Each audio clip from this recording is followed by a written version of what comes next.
আজ ২০শে মার্চ বাংলাদেশের ক্রিকেট তারকা তামিম ইকবালের জন্মদিন। তবে আজকের দিনটি বিশেষ হলেও তার জন্য একটু অন্যরকম।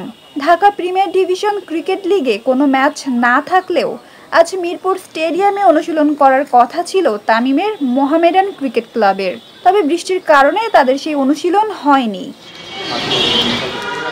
বৃষ্টি থামার অপেক্ষায় থাকা খেলোয়াড়রা দীর্ঘ সময় ধরে মাঠে ছিলেন। তবে শেষ পর্যন্ত বৃষ্টি না থামায় তারা অনুশীলন না করে বাড়ি ফিরে যান।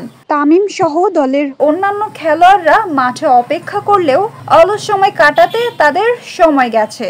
তবে এই পরিস্থিতিতেও তারা নিজেদের মাঝে কিছু ভালো সময় কাটানোর চেষ্টা করেছেন।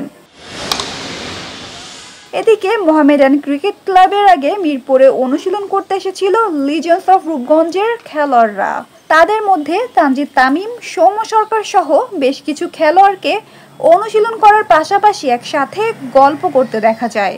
এই সময় কোচ তালহা জুবায়েরও খেলোয়াড়দের সাথে সময় কাটিয়েছেন।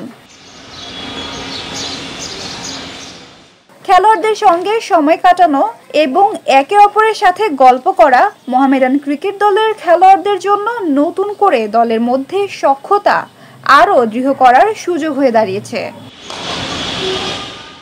তামিম ইকবালের জন্মদিনের দিনটি যখন চূড়ান্ত অনুশীলন না হওয়ার কারণে আলাদা হয়ে গেল, তখনও তা ছিল এক আনন্দময় দিন।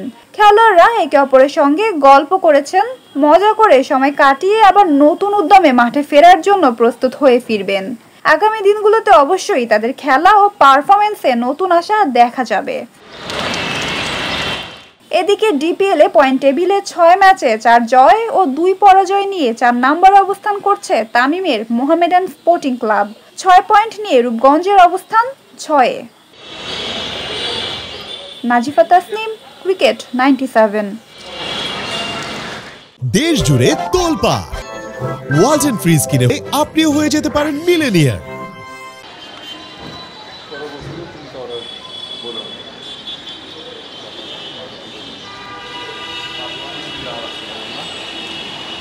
দেওয়া হয়েছে 4টা মাথা দিয়ে